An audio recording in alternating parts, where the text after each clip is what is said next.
1909 की बात है। रोमानिया का बुखारेस्ट शहर, जहां हवा में सर्दी की ठिठुरन और गरीबी की खामोशी घुली हुई थी। यह एक ऐसा समय था जब यूरोप राजनीतिक और सामाजिक अशांति से गुजर रहा था और लोगों के दिलों में असुरक्षा घेरी हुई थी। इन्हीं कठिन परिस्थितियों में एक यहूदी परिवार में एक बालक ने जन्म लिया, रिचर्ड वुर्मब्रांड। उनका बचपन कठिनाइयों से भरा था। उनके पिता एक व्यापारी थे, लेकिन जब रिचर्ड 9 साल के थे तब उनके पिता का देहांत हो गया। यह हादसा रिचर्ड की मासूमियत को चीरता हुआ उनके भीतर एक गहरी उदासी और खालीपन छोड़ गया। घर की आर्थिक स्थिति डगमगा गई। मां के चेहरे पर चिंता की लकीरें गहरी होती गईं। रिचर्ड की परवरिश अकेलेपन और संघर्षों के बीच हुई। उन्होंने बहुत छोटी उम्र में ही दुनिया की कठोर सच्चाइयों को देख लिया था।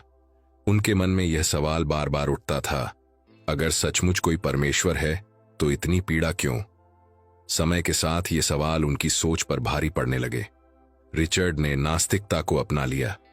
उनके लिए परमेश्वर एक कल्पना बन गए थे। वे मानने लगे कि धर्म एक छलावा है और ईश्वर एक गढ़ी हुई कहानी। वह पढ़ने लिखने में बहुत तेज थे और उनकी बुद्धिमत्ता ने उन्हें जल्द ही एक स्वतंत्र विचारक बना दिया। लेकिन दिल का खालीपन अब भी वहीं था, वह खालीपन जो नास्तिकता से नहीं भर पा रहा था। एक दिन कुछ ऐसा हुआ जिसने उनके जीवन की दिशा बदल दी। एक सर्द शाम, जब बुखारेस्ट की पत्थरीली गलियां बर्फ से ढकी हुई थीं, रिचर्ड एक बूढ़े व्यक्ति से मिले। वह व्यक्ति एक बढ़ई था, साधारण कपड़े पहने, झुकी हुई कमर और आंखों में अजीब सी चमक। बातचीत के दौरान उस बढ़ई ने एक किताब निकाली और रिचर्ड के हाथों में रख दी। वह बाइबल थी। रिचर्ड ने हंसते हुए कहा, मैं इस किताब पर विश्वास नहीं करता। बढ़ई ने मुस्कुराकर जवाब दिया, यह किताब तुम्हें पढ़ लेगी, अगर तुम इसे पढ़ने की हिम्मत करो। यह वाक्य रिचर्ड के दिल में कहीं गूंज गया। रात के अंधेरे में, जब पूरा शहर ठंड में सिमटा हुआ था, रिचर्ड ने बाइबल के पन्ने पलटने शुरू किए। शुरुआत में वे इसे सिर्फ एक किताब की तरह पढ़ रहे थे, एक ऐतिहासिक दस्तावेज समझकर। लेकिन फिर उन्होंने मत्ती रचित सुसमाचार के 5वें अध्याय की ये पंक्तियां पढ़ीं, अपने शत्रुओं से प्रेम करो और अपने सताने वालों के लिए प्रार्थना करो। रिचर्ड की उंगलियां कांप गईं। यह क्या था? शत्रुओं से प्रेम करना? यह तो उसके तर्क और समझ के परे था। उन्होंने सोचा, कैसा धर्म है यह जो शत्रुओं के लिए भी प्रार्थना करने को कहता है? हर रात रिचर्ड बाइबल पढ़ते गए। जितना उन्होंने इसे समझने की कोशिश की, उतना ही उनके भीतर का खालीपन भरने लगा। यीशु का प्रेम, वह प्रेम जो शत्रुओं को गले लगाता है, पापियों के लिए बलिदान देता है, वह उनके कठोर दिल को पिघलाने लगा। धीरे धीरे रिचर्ड का तर्कवादी मस्तिष्क हार मानने लगा। उनके भीतर एक नई ज्वाला जल उठी, सत्य की खोज की ज्वाला। आखिरकार वह दिन आया जब रिचर्ड ने घुटनों पर बैठकर प्रार्थना की। उनकी आंखों से आंसू बहने लगे। उन्होंने यीशु मसीह को अपने उद्धारकर्ता के रूप में स्वीकार कर लिया। उस रात बुखारेस्ट की ठंडी हवाओं के बीच एक नास्तिक का हृदय परमेश्वर के प्रेम की ऊष्मा से भर गया। रिचर्ड वुर्मब्रांड अब केवल एक यहूदी बालक नहीं थे, वे यीशु के शिष्य बन चुके थे। यहीं से उनके जीवन का नया अध्याय शुरू हुआ। यीशु मसीह को स्वीकार करने के बाद रिचर्ड वुर्मब्रांड के जीवन में एक आग जल उठी, सत्य की आग। वह आग जो सिर्फ उनके दिल तक सीमित नहीं थी, बल्कि बाहर की दुनिया को रोशन करने के लिए मचल रही थी। अब रिचर्ड का हर दिन बदल चुका था। बुखारेस्ट की वही गलियां, जहां वह एक बार नास्तिकता के विचारों के साथ भटकते थे, अब उनके कदमों के नीचे एक नया उद्देश्य महसूस कर रही थीं। उनका हृदय परमेश्वर के वचन से भर चुका था और उन्हें एक ही लक्ष्य दिख रहा था, यीशु के प्रेम को लोगों तक पहुंचाना। रोमानिया उन दिनों एक अशांत दौर से गुजर रहा था। द्वितीय विश्व युद्ध ने देश को हिला दिया था और 1944 में जब सोवियत संघ ने देश पर कब्जा कर लिया, तब स्थिति और भी खराब हो गई। साम्यवादी सरकार ने आते ही सबसे पहला वार चर्चों पर किया। जो भी चर्च सरकार के इशारों पर नहीं चलते, उन्हें बंद कर दिया जाता। पादरियों और विश्वासियों को सताया जाता। रिचर्ड और उनकी पत्नी साबिना इस अन्याय को देख रहे थे। उन्होंने महसूस किया कि अब मसीह का संदेश खुले में नहीं सुनाया जा सकता। सरकार ने बाइबल को विद्रोह का प्रतीक मान लिया था, परंतु रिचर्ड जानते थे कि सत्य को कैद नहीं किया जा सकता। उन्होंने भूमिगत चर्च की स्थापना की, एक ऐसा गुप्त संगठन जो छिपकर मसीह के संदेश का प्रचार करता था। वे घरों के तहखानों में इकट्ठा होते, जहां धीरे से बाइबल पढ़ी जाती। दीवारों के पीछे फुसफुसाहट में भजन गाए जाते। एक मोमबत्ती की लौ थी और हल्की आवाज में प्रार्थनाएं की जाती, ताकि बाहर खड़े गुप्त पुलिसकर्मियों को भनक तक न लगे। रिचर्ड ने अपनी जान की परवाह किए बिना सुसमाचार का प्रचार करना शुरू किया। उन्होंने सैनिकों, पुलिसकर्मियों और गरीबों तक मसीह का संदेश पहुंचाया। उनके शब्दों में इतनी आग होती कि सुनने वालों के दिल पिघल जाते। वह हर व्यक्ति को यही कहते, साम्यवाद तुम्हें बंदूक की ताकत दिखाता है, लेकिन यीशु क्रूस की ताकत दिखाते हैं। एक तुम्हें डरा कर झुकाता है, दूसरा प्रेम से उठाकर गले लगाता है। उन्होंने उन सोवियत सैनिकों तक को बाइबल दी जो मसीहों को सताने के लिए नियुक्त थे। कई सैनिकों ने यीशु मसीह को स्वीकार किया, क्योंकि वे पहली बार शत्रु से प्रेम करने की शिक्षा सुन रहे थे। रिचर्ड की पत्नी साबिना वुर्मब्रांड भी उतनी ही साहसी थीं। साबिना एक यहूदी थीं और उन्होंने होलोकॉस्ट के दौरान अपने परिवार को खो दिया था। नाजियों ने उनके माता पिता और भाइयों की हत्या कर दी थी। फिर भी जब एक दिन रिचर्ड ने उनसे पूछा, क्या तुम उन सैनिकों के लिए प्रार्थना कर सकती हो जिन्होंने तुम्हारे परिवार को मार डाला? साबिना ने आंसुओं के बीच कहा, यीशु ने मेरे पापों को क्षमा किया है, मैं भी उन्हें क्षमा करूंगी। उनकी यह क्षमा और प्रेम की शक्ति गवाह थी कि मसीही विश्वास केवल शब्दों तक सीमित नहीं है, यह एक जीवंत अनुभव है।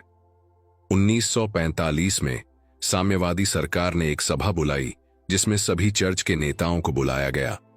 इस सभा का मकसद था पादरियों को यह घोषणा करने के लिए मजबूर करना कि साम्यवाद और मसीहत साथ साथ चल सकते हैं और सोवियत सरकार परमेश्वर के प्रतिनिधि के रूप में स्वीकार की जानी चाहिए।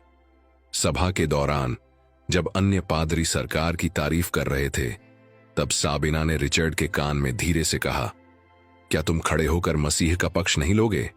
रिचर्ड ने दर्द भरी आवाज में कहा, अगर मैंने ऐसा किया तो तुम मुझे दोबारा नहीं देख पाओगी। साबिना ने दृढ़ता से उत्तर दिया, मैं एक कायर से शादी नहीं करना चाहती।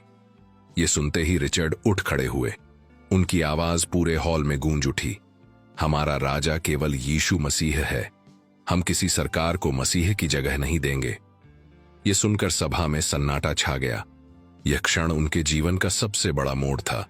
रिचर्ड ने जान लिया था कि अब उनका अगला पड़ाव जेल की सलाखें होंगी। 1948 की एक ठंडी सुबह जब रिचर्ड अपने घर पर बाइबल पढ़ रहे थे, दरवाजे पर दस्तक हुई। जैसे ही उन्होंने दरवाजा खोला, वहां गुप्त पुलिस खड़ी थी। उन्होंने बिना कुछ कहे रिचर्ड को घसीट लिया। साबिना ने रोते हुए दरवाजा पकड़ा और चिल्लाई, मेरे पति ने क्या अपराध किया है? पुलिसकर्मी ने बेरुखी से जवाब दिया, उन्होंने परमेश्वर के बारे में बात की। साबिना के लिए यह वाक्य किसी कटार की तरह था। रिचर्ड को एक काली गाड़ी में डालकर अज्ञात स्थान पर ले जाया गया। उनकी गिरफ्तारी के साथ ही उनका नया जीवन शुरू हो गया, एक कैदी के रूप में, लेकिन फिर भी स्वतंत्र आत्मा के साथ। अब रिचर्ड के लिए असली परीक्षा शुरू हो चुकी थी। यह रोमानिया की कुख्यात गुप्त जेल थी, जहां असहमति की आवाज को दबाने के लिए बर्बर यातनाएं दी जाती थीं। वहां कोई नाम नहीं था, सिर्फ संख्या थी। रिचर्ड को अब से एक नाम नहीं, बल्कि एक संख्या दी गई, कैदी संख्या 1। उनके कपड़े फाड़ दिए गए, बाइबल छीन ली गई और उन्हें एक गहरे अंधेरे सेल में धकेल दिया गया। वह कोठरी इतनी संकरी थी कि उसमें सीधा खड़ा होना भी कठिन था। दीवारें ठंडी और नम थीं और अंधकार इस कदर घना था कि हाथ आंखों के सामने भी दिखाई नहीं देता था। लेकिन सबसे भयानक चीज थी खामोशी। रिचर्ड को एकांत कारावास में डाल दिया गया। महीनों तक कोई आवाज नहीं, न कोई इंसान, न कोई बातचीत, सिर्फ सन्नाटा। यातनाओं के लिए यह एक खतरनाक तरीका था। इस खामोशी में कैदियों की मानसिक स्थिति टूट जाती थी। उन्हें मानसिक रूप से तोड़ने के लिए यह जेल का सबसे निर्दयी तरीका था। परंतु रिचर्ड ने इस खामोशी को एक अलग नजरिए से देखा। उन्होंने कहा, इस सन्नाटे में मैंने परमेश्वर की आवाज सुनी। जब दुनिया ने मुझसे बात करना बंद कर दिया, तब यीशु मसीह ने मेरे दिल में बोलना शुरू किया। खामोशी की यातना के बाद रिचर्ड को शारीरिक यातनाओं से गुजरना पड़ा। हर दिन उन्हें कोड़े मारे जाते, उनकी टांगों को तोड़ने के लिए लोहे की रॉड का इस्तेमाल किया जाता, उनके पैरों के तलवों पर बार बार मारा जाता, जब तक कि खून बहने न लगे। एक बार एक गार्ड ने उनसे कहा, तुम बस एक बार कह दो कि यीशु का नाम लेना बंद कर दोगे तो यह सब खत्म हो जाएगा। रिचर्ड ने दर्द से कराहते हुए उत्तर दिया, मैं यीशु मसीह के नाम को कैसे छोड़ सकता हूं?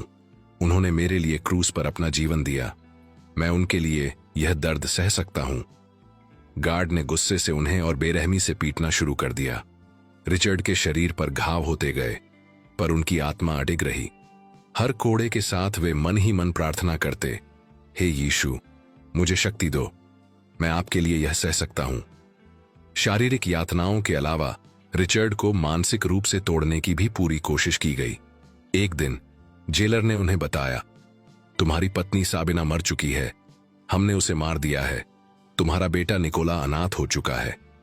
यह सुनते ही रिचर्ड के दिल पर एक वज्रपात हुआ। उनकी आंखों में आंसू आ गए, लेकिन फिर उन्होंने अपनी आंखें बंद की और प्रार्थना की, हे प्रभु, मेरे परिवार की रक्षा करना।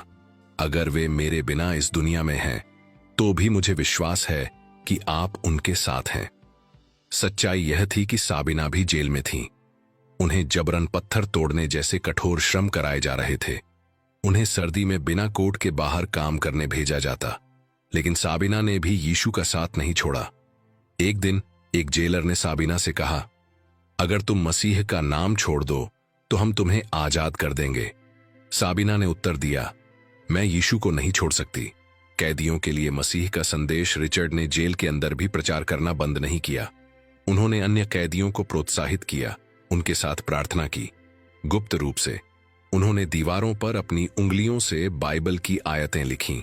एक बार जेल के अधिकारियों ने उन्हें पकड़ लिया और कहा, अगर तुम प्रचार करना बंद नहीं करोगे तो तुम्हें फिर से कोड़े मारे जाएंगे। रिचर्ड ने मुस्कुराते हुए उत्तर दिया, मैं प्रचार करूंगा, और जब तुम मुझे मारोगे तो मैं तुम्हारे लिए प्रार्थना करूंगा।